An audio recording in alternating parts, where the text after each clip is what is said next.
¿Qué tal, amigos de Diario? Tenemos un montón de temas encima de la mesa como que se nos están pasando desapercibidos, pero que son de la máxima gravedad y de la máxima actualidad. Temas absolutamente mollares, como una cumbre de la OTAN que va a comenzar en unos días, el día 24, y que es absolutamente fundamental para determinar la marcha de esta organización defensiva de aquí al futuro más inmediato. Con asuntos como lo de Israel, la implicación de Irán, que esto es absolutamente grave, también lo de Ucrania y lo del aumento del gasto en defensa encima de la mesa, con un Pedro Sánchez contra las cuerdas, teniendo que afrontar también este flanco exterior y este flanco de defensa y un compromiso muy poco explicado de aumentar el gasto militar. Bien, vamos a hablar de todos estos asuntos con tres personas de nivel que nos van a aclarar cómo vamos a ir a esa cumbre de la OTAN el próximo día 24. Y lo vamos a hacer también con nuestro analista Eugenio Narvaiza. Eugenio,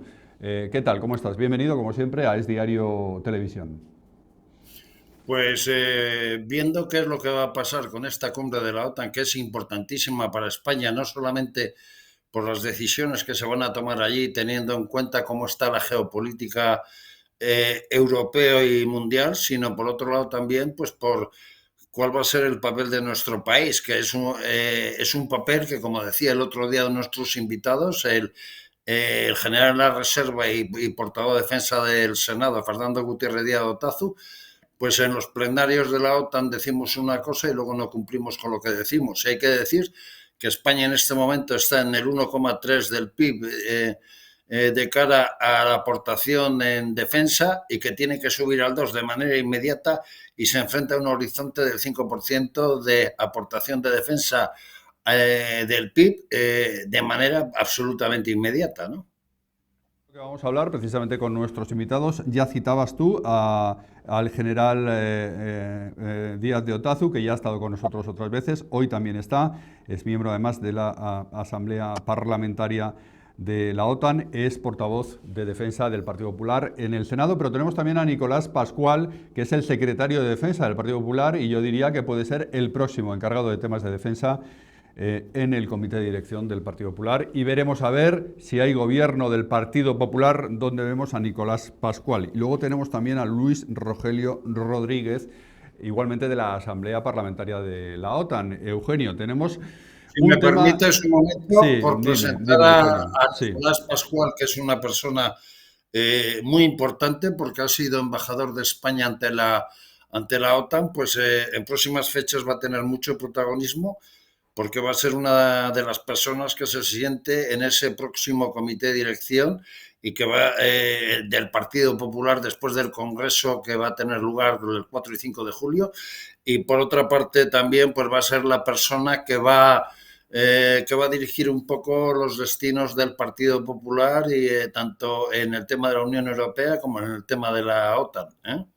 Pregunta, Eugenio, que se me ocurre para plantear a nuestros invitados es todo este clima político de deterioro total que estamos viviendo, de decrepitud de un tiempo, el tiempo de Pedro Sánchez al frente del gobierno de España, ¿cómo está influyendo en la reputación de nuestro partido, de nuestro país, de España, de su implicación en la OTAN, de su implicación en las organizaciones internacionales y cómo puede afrontar Pedro Sánchez en esta situación una cumbre de la importancia de la que tendrá lugar a partir del próximo día 24. Esto se lo pregunto en primer lugar a Nicolás Pascual, del que estábamos hablando.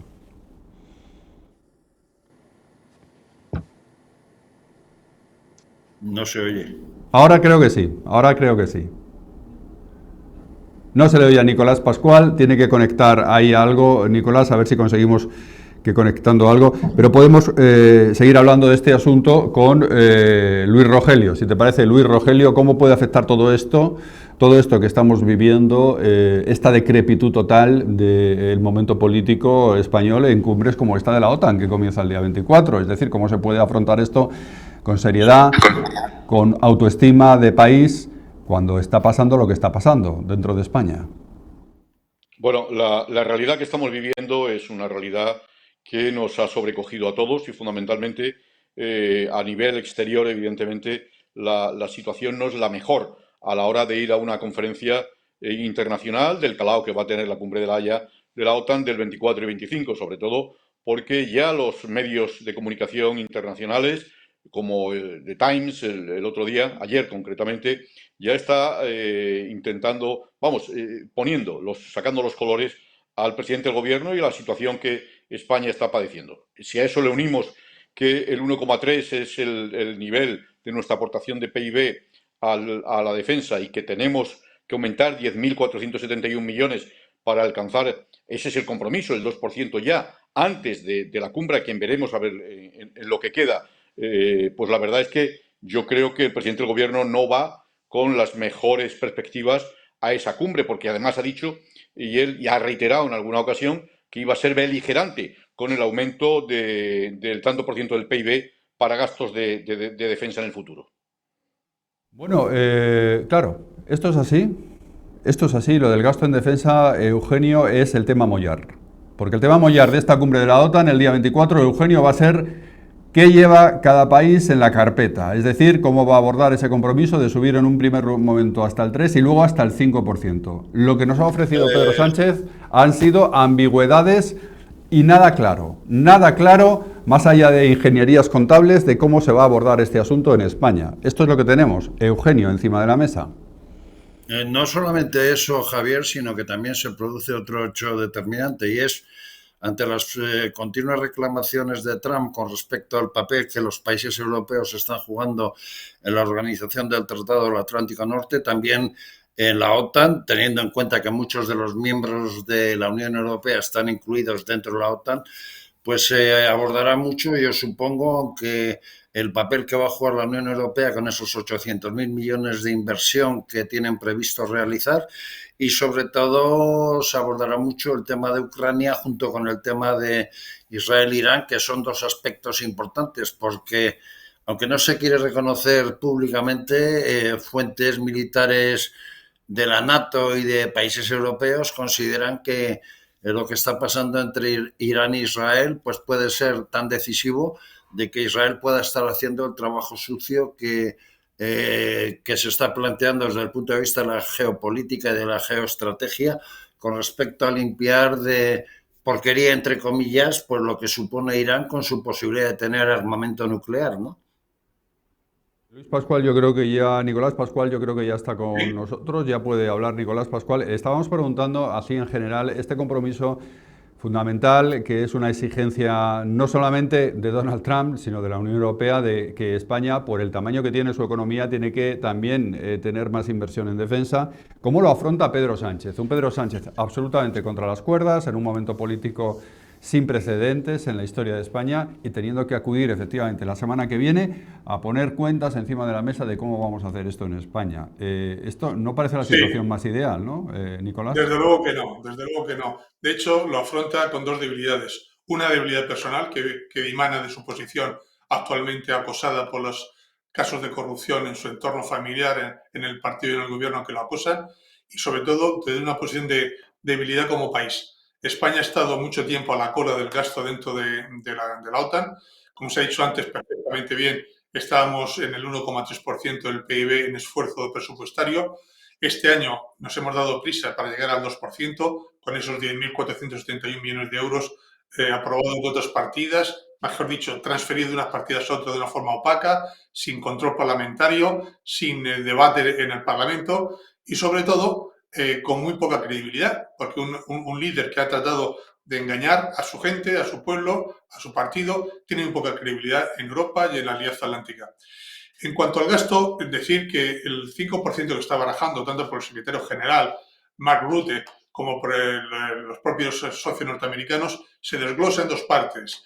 El 3,5% del PIB sería para inversiones directas en equipamiento y material y el restante 1,5% sería en inversiones en movilidad militar, en infraestructuras estratégicas, en I+D, en ciberseguridad, es decir, en temas relacionados con la seguridad, pero no directamente en equipos. Pero es que además el otro factor de la ecuación, la otra variable de la ecuación es el tiempo. Se establece como posible horizonte temporal para cumplir con ese 5% el año 2032, es decir, 7 años. Pero ya Italia, por boca de Meloni y de su primera ministra, ha insistido en que Italia no podría cumplir con ese horizonte temporal y está poniendo sobre la mesa la posibilidad de que se añadan 3 años más y por tanto sean 10 años. Yo creo que eso es lo que está negociando ahora básicamente. El horizonte temporal para el cumplimiento de ese incremento del gasto y cómo se desglosa en inversión directa y en inversión en temas relacionados con la defensa. Nos queda la opinión sobre este asunto del general Díaz de Otazu, que además es portavoz del Partido Popular en el Senado y que ya hemos tenido otras veces, como digo, su punto de vista siempre muy interesante. Sobre esto de la reputación, esta es la palabra, la reputación de España en este momento en el que, como se ha dicho aquí, incluso los periódicos de referencia, como The Time, están calificando de insostenible la situación con el presidente del gobierno, la reputación de España en una cumbre del máximo nivel, como esta que se va a celebrar a partir del día 24, con Margarita Robles como ministra de Defensa, con Pedro Sánchez en las reuniones. ¿Cómo vamos a abordar el asunto del gasto de defensa y otras cuestiones que tienen que ver, por ejemplo, con nuestro entramado defensivo español, por ejemplo, en el flanco sur, en Melilla, sin ir más lejos, y en Ceuta, donde, por ejemplo, no nos protege el paraguas de la OTAN? ¿Tenemos fuerza como país para plantear este tipo de cuestiones? Bueno, hay varios temas aquí mezclados, ¿no? Por una parte, el incremento de inversión en defensa va a ser tratado y a mí no me cabe duda de que el presidente Sánchez va a tratar de salvar los muebles y de presentar una postura de que se va a poner a ello. Lo que ha hecho con los 10.471 millones es un poco contradictorio porque es una inversión de una sola vez cuando al hablar de presupuesto de defensa estamos hablando de una inversión sostenida en el tiempo. Es decir, que este crecimiento del 2% no es para el año 2025 y después ya veremos. Es para el 2025 y los siguientes, empezando en el 2% y alcanzando esa cifra del 5% desglosada, como ha explicado muy bien Nicolás Pascual de la Parte. Va con poca credibilidad, pero no se va a debatir sobre la credibilidad del gobierno de España, independientemente de la opinión que tengan sobre él el resto de presidentes y el resto de representantes en la cumbre. Se va a tratar sobre si los países alcanzan este acuerdo y sobre de qué manera se va a ir verificando que esto se lleva adelante, porque claro, este acuerdo ya se alcanzó en el año 2014, ya se dijo que íbamos a alcanzar el 2% y estábamos a comienzo de este año en el 1,3%, entonces la OTAN va a tener que plantearse cómo ir verificando, de qué manera ir verificando que esto se va cumpliendo. Y ya lo ha hecho en la reunión del 5 de junio entre ministros de Defensa, especificando cuáles eran los objetivos de capacidades en los que había que ir invirtiendo dinero, porque España ha tratado de poner el 1,5 del que hablaba Nicolás Pascual de la Parte por delante del 3,5, es decir, los gastos en infraestructura, en ciberseguridad, en lo que llaman tecnologías duales, por delante de los gastos en tecnologías, llamémosle letales, capacidades propiamente militares, empezando por la defensa antiaérea y la artillería de largo alcance.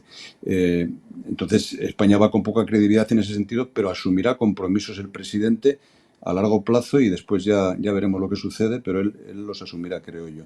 Y con respecto a Ceuta y Melilla, me gustaría decir que cuando se dice que Ceuta y Melilla no están cubiertos por el paraguas de la OTAN, no están incluidos en el artículo, en la descripción geográfica del artículo 6 del tratado.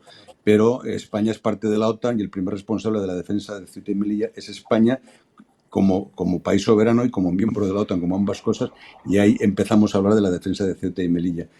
Yo creo que no es bueno trasladar a los ciudadanos de Ceuta y Melilla una visión intranquilizadora sobre las posibilidades de su defensa en caso de que fuesen militarmente agredidos, cosa que en el momento no se contempla en el horizonte próximo. Muchas gracias. Me parece bien esa aclaración, general, me parece muy bien esa aclaración porque efectivamente hay esa intranquilidad sobre lo que lleva o llega el paraguas de la OTAN y en caso de algún tipo de acción en Ceuta y Melilla, si la OTAN eso lo contemplaría como algo que está en su territorio o no lo contemplaría como algo que está en su territorio. Yo entiendo que lo que usted está diciendo es que Ceuta y Melilla son España y España está en la OTAN.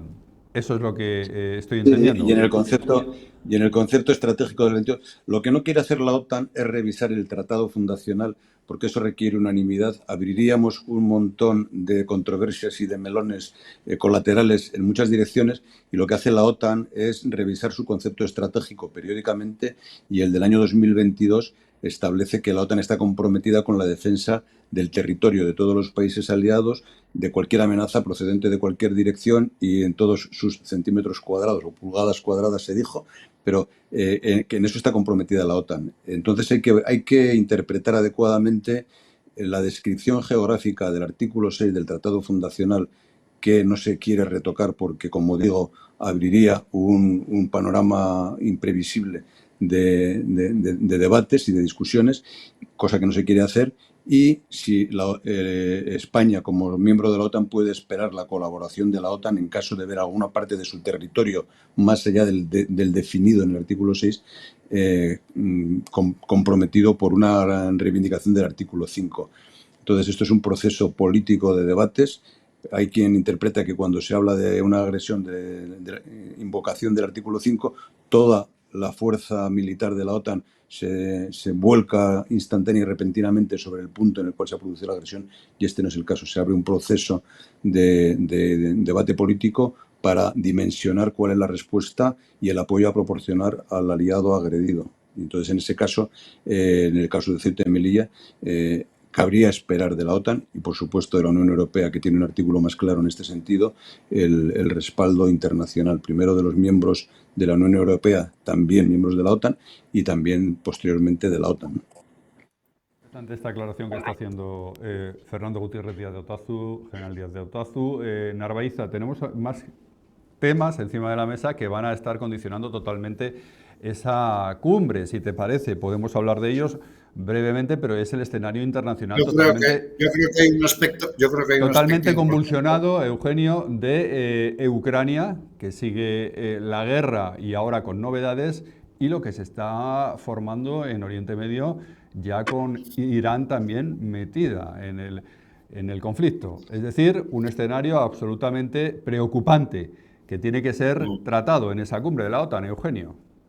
Yo desde ese aspecto creo que se van a abordar dos cosas, porque cuando entró Donald Trump como presidente de Estados Unidos iba a arreglar el tema de Ucrania con Rusia en 48 horas, pero la cosa va para largo y probablemente se complique bastante. Y por otro lado está el tema de Irán con Israel, en donde parece ser que Donald Trump ha amenazado desde la posibilidad de que si Irán toca algo relacionado con los Estados Unidos, intervendría en la guerra. Pero yo le preguntaría, por un lado, a Nicolás Pascual y por otro lado a Luis Rogelio Rodríguez Comendador, repartiendo un poco el juego. A Nicolás le preguntaría cómo ve el tema de Ucrania con respecto a la Unión Europea y lo que pueda pensar Donald Trump. Y a Luis Rogelio Rodríguez Comendador pues le preguntaría cuál es su visión con respecto a este conflicto grave de Israel con Irán, que incluso se puede extender a todo Oriente Medio, ¿no? Muchas gracias, Eugenio. En primer lugar, vamos a ver si Trump va a La Haya, a la cumbre de la OTAN, que está por ver, porque se ausentó de la cumbre del G7, que tenía lugar en Canadá, y se fue a Washington para seguir de cerca los acontecimientos del enfrentamiento de Israel con Irán. Si la crisis en Oriente Medio empeora o se profundiza, pues vamos a ver si el presidente de Estados Unidos no decide quedarse en Washington y no venir a La Haya. Pero, en fin, yo creo que fundamentalmente lo que la cumbre de la OTAN, aparte del tema financiero, que es uno de los temas fundamentales en la agenda, va a hacer no es revisar el concepto estratégico, que fue aprobado ya en Madrid en junio del 2022. Esta cumbre no es doctrinaria, no es de revisión del concepto estratégico, es simplemente de hacer un estado de la situación de la alianza, las amenazas más acuciantes y cómo responder a ellas. Y en cuanto al tema de Ucrania en concreto, Eugenio, yo creo que aquí los europeos tenemos que ser diáfanamente claros con Trump y con los americanos. Nosotros vamos a seguir apoyando a Ucrania en la medida de nuestras posibilidades, desde el punto de vista financiero, político, militar. Si es con los americanos, mucho mejor, evidentemente, pero sin los americanos también. Es una decisión que hemos tomado los europeos. No podemos dejar colgados a nuestros aliados ucranianos en un momento clave y decisivo en el conflicto con Rusia. Es verdad que dependemos muchísimo de los que se llama Strategic Enablers en inglés, de los habilitadores estratégicos norteamericanos dentro de la OTAN, y por eso entendemos la información satelital recogida por los satélites de seguimiento, También dependemos mucho de los americanos en los vehículos no tripulados, los drones, en la infantería de largo alcance y de precisión, en el reavituallamiento en vuelo por los aviones nodriza, es decir, todas estas capacidades estratégicas en las cuales no se puede desarrollar una guerra operativa, y el general de esto sabe más que yo. Pero nos queremos hacer con esas capacidades estratégicas también, nos tenemos dado un tiempo, y aquí lo fundamental, la idea que quiero reseñar es tiempo. Europa necesita tiempo para dotarse de los recursos necesarios para defenderse a sí misma, con o sin los americanos. ¿Cuánto tiempo? Pues nos hemos dado un mínimo de 5 años y un máximo de 10. Tenemos esa ventana de oportunidad, y en esos años no podemos pasar sin los Estados Unidos. Por tanto, hemos de hacer todo lo posible porque se queden en Europa, porque todas sus capacidades instaladas en Europa sigan operativas, y para seguir en estrecha colaboración con ellos. Esa ventana de 5 años la necesitamos, como digo, los europeos para dotarnos de... Pero esto lo sabe también Putin, evidentemente, y hará todo lo posible para que los europeos no lleguemos a ese grado de maduración de dotarnos a nosotros a través de nuestra autonomía estratégica de los medios necesarios para defendernos. En esa encrucijada estamos. Necesitamos tiempo, lo saben los rusos, lo saben los americanos, y el objetivo fundamental, por tanto, es no provocar ni hacer nada que dé excusa a Trump para salirse de la OTAN o para retirar las capacidades instaladas en Europa. Luis Rogelio, de alguna manera el tema de Israel-Irán, eso puede ser un conflicto de los dos países, o bien Irán puede pretender extender la chispa hacia Arabia Saudí, Qatar, Emiratos, etcétera, etcétera, aunque no está bien visto, y pueden generarse problemas que globalicen un poco en la región el conflicto entre Israel y Irán, ¿no? No hay que recordar que Irán tiene casi armamento atómico, y que Israel está haciendo unas actuaciones cuasi quirúrgicas a la hora de actuar con los bombardeos, ¿no? Sí, en mi opinión, evidentemente, Irán no ha tomado la decisión, Israel no ha tomado la decisión de atacar Irán sin el conocimiento ni el visto bueno de Estados Unidos. Eso como primera providencia. En segundo lugar, si os dais cuenta, no ha habido ninguna nación árabe que haya condenado el ataque de Israel a Irán. Ninguna nación árabe, excepto Pakistán, que le ha propuesto su ayuda a Irán. Incluso Rusia, que es un aliado habitual de Irán, pues está recogiendo velas también. Y si os dais cuenta, la decisión de Netanyahu en este momento ha sido ir a por la cabeza de quien estaba financiando pues a Hamas, a Hezbollah, a los hutíes, etcétera, etcétera, que son los grupos terroristas que han estado machacando a Israel desde hace mucho tiempo, y que evidentemente sí han decidido ir a por la cabeza.